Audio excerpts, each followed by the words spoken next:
2021년 2월 7일 주일 예배 설교입니다. 오늘은 마태복음 3장, 4장을 다룹니다. 다음 주는 마태복음 5장을 다룰 예정이니 주중에 꼭 읽어오시기 바랍니다. 오늘은 마태복음 4장 17절 말씀, 회개하라 천국이 가까이 왔느니라를 제목으로 하여 설교하겠습니다. 지난주에는 예수님의 탄생과 성장을 살펴보면서 마태와 마가와 누가가 각각 유대인과 로마인과 헬라인을 독자로 하여 복음서를 썼으며 마태의 계보가 어떤 의미를 가지는지를 고찰했습니다. 오늘은 세례 요한의 사역이 어떻게 끝나고 예수님의 공생애가 어떻게 시작하는지 살펴보겠습니다. 세례 요한은 회개하라 천국이 가까이 왔느니라고 선포하면서 메시아를 소개했고, 예수님도 회개하라 천국이 가까이 왔느니라 외치며 시작하셨습니다. 더 나아가기 전에 오늘은 먼저 지리적 배경을 살펴보겠습니다. 이것을 잘 다룬 이가 누가입니다. 누가는 누가복음 3장 1절에서 예수님이 공생애를 시작하실 때의 지리적 역사적 배경을 설명하고 있습니다. 물론 이때는 30년 전인 예수님이 태어나셨던 때와 다릅니다. 예수님이 나셨을 때는 초대 황제 아구스도가 30년 정도 다스리고 있었을 때지만, 예수님이 사역을 시작하실 때는 디베랴 황제가 15년 다스린 때입니다. 디베랴는 아구스도의 뒤를 이은 2대 황제입니다. 안티바 헤롯은 황제 디베랴를 기념하기 위해 갈릴리 호수를 디베랴 호수로 명명했으며, 요한복음은 갈릴리 호수를 세 차례 디베랴 호수로 부릅니다. 디베랴는 황제 이름이며 갈릴리 호수의 이름일 뿐 아니라 갈릴리 해변 동네 이름이기도 합니다. 또한 누가복음은 헤롯이 갈릴리의 분봉 왕이었다고 하였는데, 이 헤롯은 예수님 탄생 때의 헤롯 대왕이 아니라 그의 아들 안티바 헤롯입니다. 갈릴리를 헤롯이 다스렸다면 그의 동생 빌립 헤롯은 갈릴리의 북동쪽 지역을 다스렸다고 누가는 말합니다.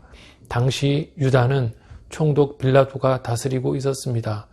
즉 헤롯 대왕 이후 알켈라오 헤롯이 유다를 10년 정도 통치하다가 죽자 로마는 총독을 파견하여 유다를 다스리게 하였던 것입니다. 예수님의 고향 나사렛은 갈릴리 지역에 속했는데, 공생애를 시작하기 전 예수님은 유대 광야에 계셨고, 공생애 시작 후에는 갈릴리 해변의 가버나움이라는 동네를 근거지로 하여 사역하셨습니다.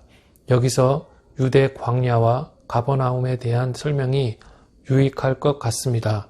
갈릴리는 남북 방향이 동서보다 긴 호수인데 위아래 길이가 13마일이니 작지 않은 호수입니다. 가버나움은 갈릴리 북쪽 해변에 있는 동네이며, 가버나움에서 조금만 동쪽으로 가면 있는 동네가 베드로의 출생지 베다니입니다. 베드로는 가버나움 여자와 결혼했는지 가버나움에 살고 있었고, 베드로의 장모는 예수님의 병고침을 받은 후 예수님을 수종 들었습니다. 갈릴리 해변 동쪽에는 가다라 혹은 거라사라고 불리는 동네가 있었고, 갈릴리 해변 서쪽에는 디베랴, 막달라 등의 해변 동네들이 있었는데, 예수님은 걸어서나 배로 이 해변 동네들을 오가면서 사역하셨지만 그의 근거지는 가버나움이었습니다. 갈릴리 호수는 40마일 정도 떨어진 북쪽 헐몬산에서 요단강을 통해 물을 공급받았고, 남쪽으로 흘러내려 사해에 물을 공급했습니다.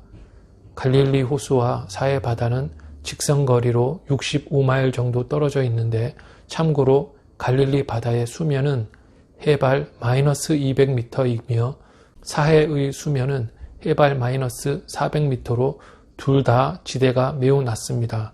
사해는 위아래로 60마일 길게 늘어진 호수인데, 가뭄이 오면 그 크기가 크게 줄어듭니다. 사해에서 예루살렘이나 베들레헴으로 서쪽으로 가다 보면 있는 광야가 바로 유대 광야입니다. 유대 광야는 세례 요한이 사역 중에 거한 곳이며 예수님이 공생애 직전 시험 받으신 곳입니다. 그 다음 세례 요한의 사역을 살펴보면 예수님의 공생의 사역 전에 세례 요한의 이야기가 먼저 나옵니다. 세례 요한은 예수님의 제자 요한과 다른 인물입니다.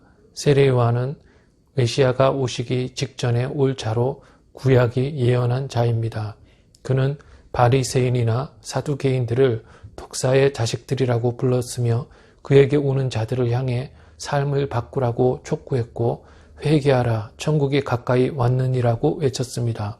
세례 요한은 곧 메시아가 오실 것이므로 회개하며 준비해야 할 터인데 자신은 그 메시아가 아니라고 하였습니다. 그는 오는 자들에게 세례를 주었고 세례를 주면서 자신은 물로 세례를 베푸나 메시아는 불로 베푸실 것이라고 했습니다. 많은 사람들이 요단강에 있는 세례 요한에게 가서 세례를 받을 때 예수님도 가서 세례를 받으셨습니다. 요한은 예수님에게 세례 베풀기를 꺼려했으나 예수님이 모든 의를 이루라고 하시자 거행했습니다. 의를 이룸이란 태초에 하나님이 정하신 것을 이룸을 뜻합니다. 예수님이 가셔야 할 길이라는 것입니다. 세례 요한이 세례를 베풀자 곧 성령이 비둘기같이 내렸다고 합니다. 곧이라는 말은 인간의 외적 의식 행위와 성령의 강림 역사가 순차적이지만 동시에 일어남을 뜻합니다. 인간이 의식이나 행동을 할 때 하나님이 동시에 역사하시는 것입니다. 성령이 성자 위에 임하실 때 성부가 말씀하십니다. 내 사랑하는 아들이며 내가 그를 기뻐하노라고 말씀하셨습니다. 성부는 성자를 매우 사랑하셨고 성자는 성부가 보내신 일을 완수하실 것입니다. 세례 장면은 삼위일체 하나님이 함께 계시는 놀라운 장면입니다. 구약에서 왕이나 제사장은 직분을 수행할 때 30살이 되어야 했고 기름 부음을 받아야 사역할 수 있었는데 예수님은 하나님의 아들이시지만 구약의 규정들과 율법을 준수하심으로써 인간 법 속으로 들어오셨으며 인간 구원을 위한 사역을 시작하셨던 것입니다. 세례를 받으신 후에 예수님은 성령에 이끌려 광야로 가셨습니다. 광야에서 예수님은 40일간 금식하셨고 그 후에 마귀에게 시험을 받으셨습니다. 시험은 돌을 떡이 되게 하라, 높은 곳에서 뛰어내리라, 마귀에게 절하라 이 세 가지입니다. 마귀의 세 가지 시험을 요약해 보면 첫째 시험은 마귀가 줄이신 예수님에게 돌을 떡이 되게 하라는 것이었습니다. 예수님은 사람이 떡으로만 살 것이 아니요 말씀으로 살 것이라는 신명기 말씀을 인용하시며 물리치셨습니다.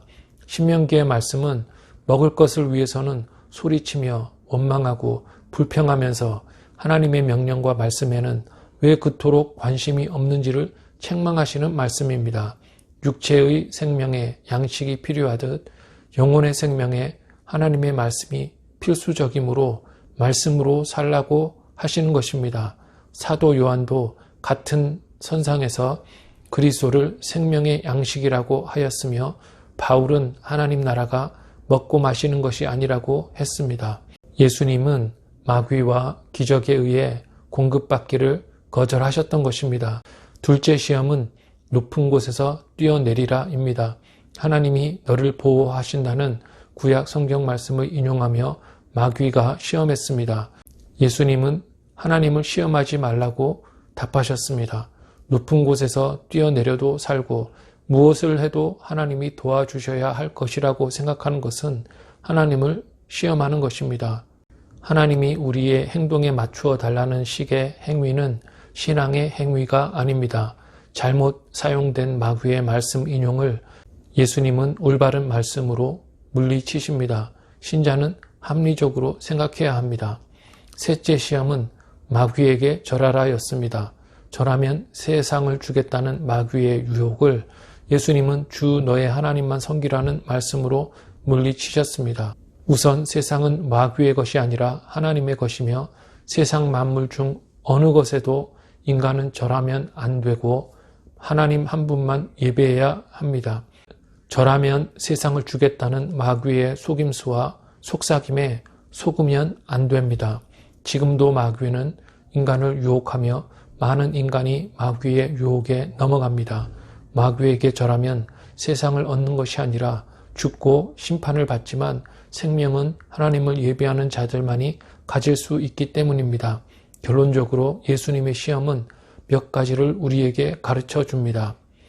첫째는 약할 때 시험이 온다는 것입니다. 예수님이 40일간 굶으셔서 육신이 연약할 때 마귀가 시험했습니다. 마귀는 연약한 측면을 공격합니다. 인간이면 누구나 가진 연약함을 마귀가 공략하는 것을 유의하며 조심해야 합니다. 둘째, 시험은 말씀이 왜곡된 형태로 옵니다. 마귀는 말씀을 살짝 왜곡해서 신자를 시험에 빠뜨리는데 말씀에 무지하거나 말씀을 오해하거나 그릇 적용하면 범죄하기 쉽습니다. 말씀이 견고하게 내 속에 있지 않고 부실하면 시험에 잘 빠지는 것입니다. 사탄은 하와를 꿰을 때 살짝 하나님 말씀을 꼬면서 하나님의 선하심과 의도를 의심하게 만들었던 것을 우리는 기억해야 합니다. 셋째, 마귀는 세상에 있는 것으로 우리를 유혹합니다. 요한일서 2장 16절은 세상에 있는 모든 것이 육신의 정욕과 안목의 정욕과 이생의 자랑이라고 하였습니다. 쉽게 말해 마귀는 돈과 명예와 권력으로 인간을 유혹한다는 것입니다. 세상에 있는 것을 사랑하면 할수록 시험에 빠지기가 쉬움을 유의해야 합니다. 넷째, 말씀으로만 시험을 이길 수 있습니다. 말씀 없이 시험을 이기지 못합니다. 그냥 견디는 것은 시험을 이기는 것이 아니며 절제력이 있다고 이기는 것도 아닙니다. 어둠에 걸을 때 넘어지지만 빛에 행할 때 바른 길을 갈 수 있습니다. 시험을 주시는 이유도 시험을 통해 말씀을 깨달으라는 것이며 깨달음 없이는 시험에서 헤어나오지 못합니다. 시험을 이기는 방법은 말씀뿐인데 성령은 말씀과 함께 역사하십니다. 진리와 성령은 함께 역사하여 이기게 하십니다. 다섯째, 광야에서 시험을 이기셨습니다. 아무도 의지할 것이 없는 광야에서 예수님은 신앙만으로 시험을 이기셨다는 것입니다. 의지할 것이 있을 때 내 힘과 수준을 측정하지 못하며 말씀을 깨닫지 못합니다.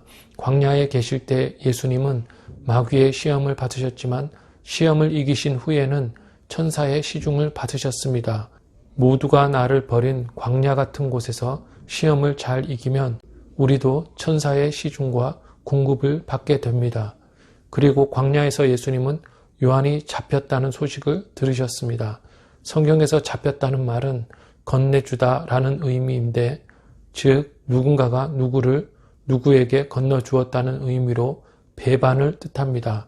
누군가가 광야에 있는 요한의 위치를 알려주어 헤롯의 병사들이 잡아갔다는 의미인 것입니다. 가롯 유다가 예수님을 건네주었다는 단어도 배반하다로 번역되는 단어입니다.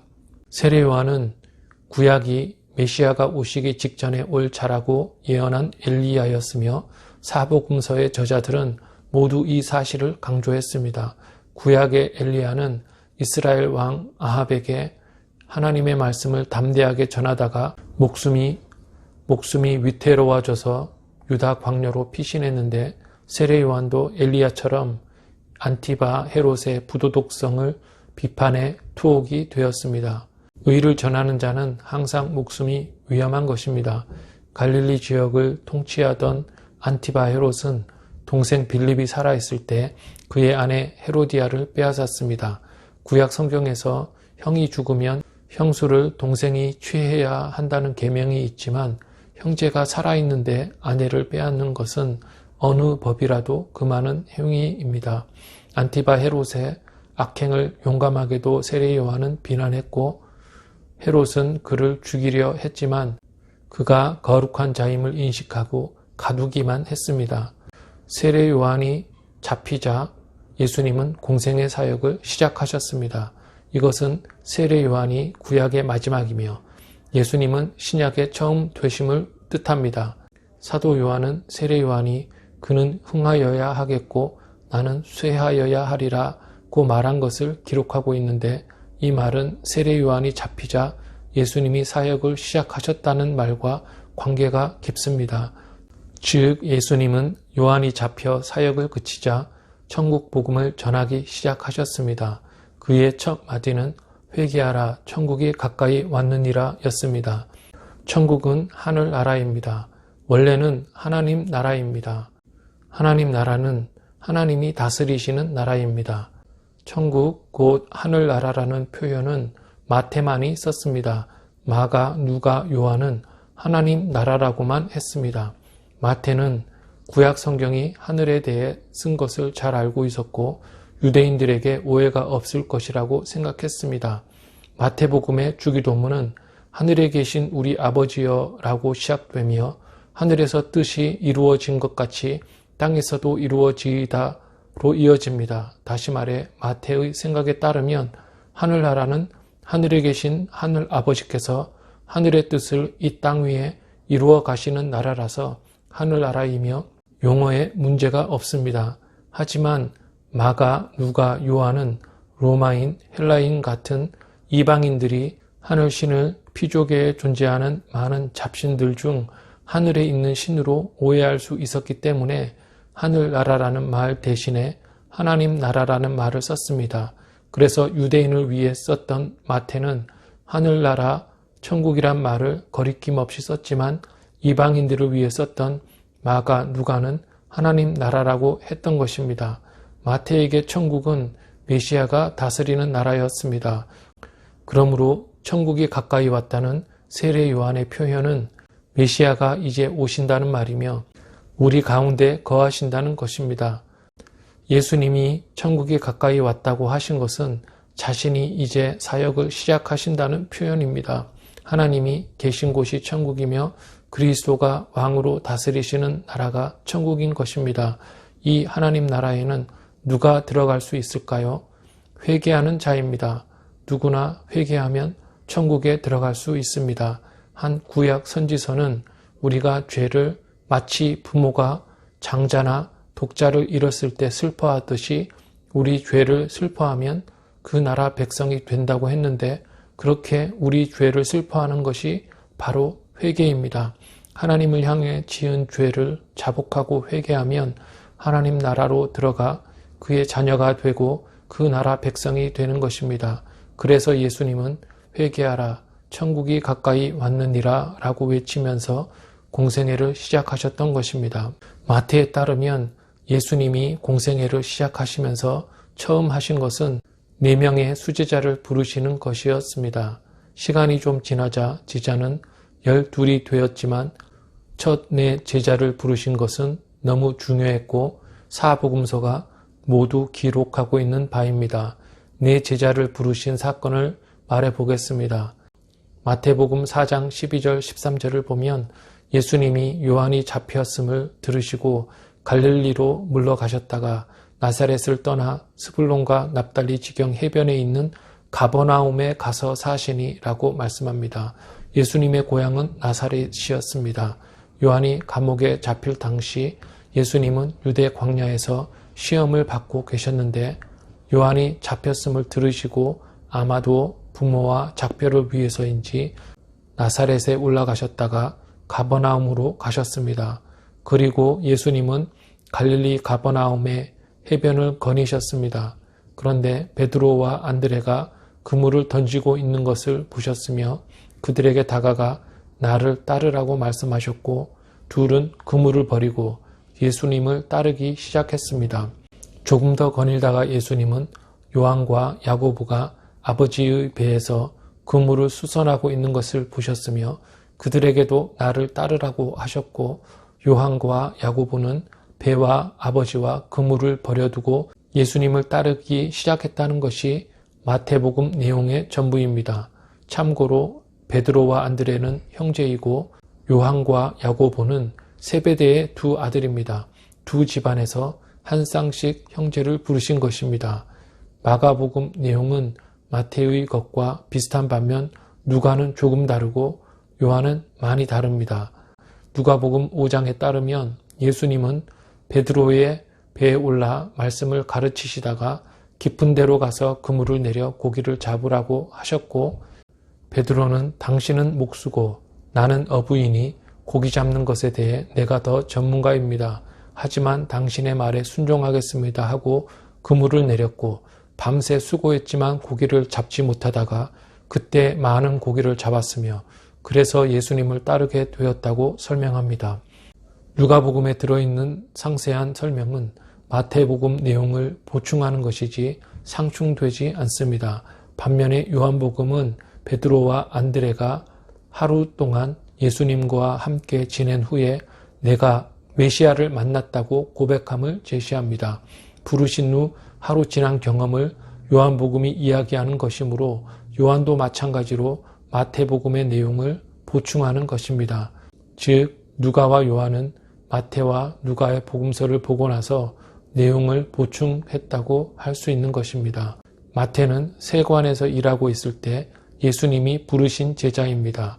예수님이 베드로와 안드레, 요한과 야고보, 마태 같은 제자를 부르실 때 공통점이 있다면 그것은 자기 일에 충실히 임하고 있는 자를 일하고 있는 중에 예수님이 부르셨다는 것입니다. 제자들이 자기 일에 충실하고 있을 때, 즉 베드로와 안드레는 실제로 그물을 던지고 있을 때, 요한과 야고보는 그물을 손질하고 있을 때, 마태는 세관에서 열심히 일하고 있을 때 예수님은 그들을 부르셨습니다. 인간은 게으르면 안 되고 모든 일을 하나님이 주신 일이라고 여기면서 최선을 다해 부지런히 일해야 하며 그러할 때 다음 단계로 하나님은 부르시는 것입니다. 4장 마지막은 네 제자를 부르신 후 예수님이 어떻게 갈릴리에서 사역하셨는지를 말씀합니다. 갈릴리 사역을 요약하자면 예수님은 가버나움 회당에서 가르치셨고 연약한 자를 고치셨고 병든 자를 일으키셨고 귀신을 쫓아내셨는데 이후 사역 지경을 넓히신 후에 이방인들에게도 똑같이 하셨습니다. 먼저 예수님은 회당에서 가르치셨습니다. 첫 복음서가 구약을 알고 있는 유대인을 위해 쓰인 것과 유사하게 예수님은 이방인에게로 먼저 가지 않으시고 구약을 알고 있는 유대인을 위해 회당에서 가르치셨습니다. 예수님의 복음은 먼저 유대인과 구약 백성에게 전파되어야 했습니다. 또한 예수님은 연약한 자를 일으키시고 병든 자를 고치셨습니다. 약하니까 병이 많고 약하면 모든 것이 힘들고 시험에 자주 빠지는 것입니다. 예수님은 연약한 자를 강하게 하시고 병든 자를 고치심으로써 창조의 능력을 보여주시고 회복하셨습니다. 창조의 능력이 없이는 회복이 불가능합니다. 예수님은 육신을 회복시키실 뿐 아니라 상하고 깨어지고 무너진 것을 회복하시고 일으키셨습니다. 또한 예수님은 귀신을 쫓아내셨습니다. 귀신이 없는 것은 아니지만 상상의 귀신도 많은데 없는 신을 상상으로 만들어내는 것이 더 문제입니다. 사물에 신이 없는데도 있다고 상상하는 것이 인간 종교이며 그런 헛된 상상에 매여 인간이 헛되게 사는 것입니다. 또한 마귀가 인간을 거짓으로 꿰고 없는 힘으로 억압해 옥죄기 때문에 인간은 마귀에 예속된 노예의 삶을 사는 것입니다. 헛된 상상과 거짓 신념과 가짜 종교에서 벗어나야 인간이 자유로워집니다. 진리를 깨달아 무지를 벗어나고 육신이 강해지고 정신이 돌아오고 귀신이 물러나는 것이 바로 빛이 비추는 것입니다. 하나님 나라가 임할 때 진리를 깨닫고 연약한 것이 강해지고 귀신이 물러나는 것입니다. 그 나라로 들어오라고 예수님은 회개를 촉구하셨고 그 나라에 들어가는 것이 천국이며 천국이 온 것입니다. 그런데 예수님은 홀로 이 일을 하셨지만 이 일을 제자들이 나중에 행할 수 있도록 훈련시키려고 부르셨던 것입니다. 말씀을 맺으면서 다시 한번 제자를 부르신 사건으로 돌아가 보면 복음서에서 중요한 개념은 부르심, 따름, 보내심입니다. 부르심, 따름, 보내심을 살펴보면 예수님은 제자를 부르십니다. 예수님은 제자를 독특한 방법으로 부르셨으며 그가 부르실 때 모든 사람은 반응해야 합니다. 첫 내 제자처럼 부르심에 반응해야 하는데 그렇지 못한 자들도 있었습니다. 마태복음 13장에 따르면 어떤 서기관은 예수님이 어디서 주무시는지를 물었고 예수님은 인자는 머리 둘 곳이 없다고 하셨으며 어떤 자가 와서 따르긴 따를 텐데 살아있는 아버지가 죽으면 따르겠다고 하자 예수님은 죽은 자가 죽은 자를 장사하게 하고 너는 나를 따르라고 하셨습니다. 문맥상 두 사람은 예수님을 따르지 못했습니다. 첫 네 제자는 순종으로 반응했고 사도 즉 보냄을 받은 자가 되었습니다. 이후 예수님은 마태복음 10장 36에서 39절에서 사람의 원수가 자기 집안 식구리라 아버지나 어머니를 나보다 더 사랑하는 자는 내게 합당하지 아니하고 아들이나 딸을 나보다 더 사랑하는 자도 내게 합당하지 아니하며 또 자기 십자가를 지고 나를 따르지 않는 자도 내게 합당하지 아니하니라. 자기 목숨을 얻는 자는 잃을 것이요 나를 위하여 자기 목숨을 잃는 자는 얻으리라고 말씀하시면서 부르심에 반응하는 태도를 제시하십니다. 간단히 말하면 예수님을 따르려면 세상 모든 사람보다 예수님을 사랑해야 하며 편안함을 좋아해서는 안 되고 십자가 죽음을 두려워해서는 안 되고 자기 목숨을 잃을 것을 두려워해서는 안 된다는 것입니다. 이것이 바로 부르심이며 부르심에 반응하는 자세입니다. 창세기 12장 1절에서 하나님은 아브라함에게 고향과 친척과 아버지의 집을 떠나라고 명하셨으며 아브라함은 순종했습니다. 아브라함처럼 예수님을 따르던 자들은 그물과 배와 아버지를 버려두고 예수님을 따랐습니다. 우리도 그것들을 떠나야 하며 떠나야 부르심에 응하는 것입니다. 부름받은 자들은 예수님을 따라야 합니다. 예수님이 나를 따르라고 하실 때 따른 자들이 제자들입니다. 따른다는 것은 문자적으로 졸졸 쫓아갈 뿐 아니라 모방을 뜻합니다. 제자들은 3년 동안 예수님을 보면서 배웠습니다. 아무리 의욕이 넘쳐도 배우지 않고 무엇을 할 수 없습니다. 그런데 배우는 것 자체는 목적이 아니며 우리는 보냄을 받아야 합니다. 다 배운 후 제자들은 성령과 함께 보내심을 받았습니다.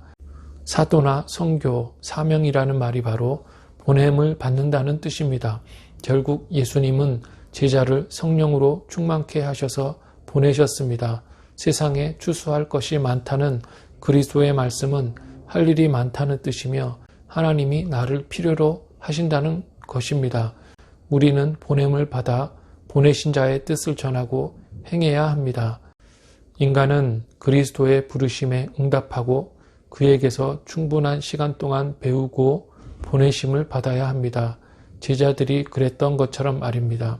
이렇게 신약 성경은 사도들이 어떻게 부르심을 받았고 어떻게 배웠으며 사도들이 어떻게 보냄을 받았는지 말씀하고 있습니다. 예수님이 세상에 오신 목적은 우리 죄를 위해 십자가 위에서 죽으시고 하나님의 자녀를 부르시는 구원의 길을 만민을 위해 여시기 위함이었으며 그리스도를 통해 하나님의 자녀가 된 모든 신자는 믿지 않는 자들에게 메시아를 전해 하나님께로 인도하는 사람을 낚는 어부가 되어야 합니다. 성부 하나님은 성자 예수님을 세상에 보내실 때 한량없이 성령을 임하게 하셔서 보내신 사명을 행하게 하셨으며 성자 예수님은 제자들을 부르시고 가르치신 후에 성령과 함께 제자들을 세상으로 보내셨는데 이제 우리도 예수님의 부르심에 응하고 그에게 배운 후 성령을 충만하게 입고 보내심을 받아야 합니다. 시간은 빠르고 육신은 연약해지고 황후는 금방 옵니다. 하나님의 부르심에 지체하지 말고 세월을 아껴 보내신 사명을 감당해야 할 것입니다. 성도 여러분, 그리스도의 다스림 안에서 부름을 받고 배워 보냄받는 여러분이 되기를 주님의 이름으로 축원합니다.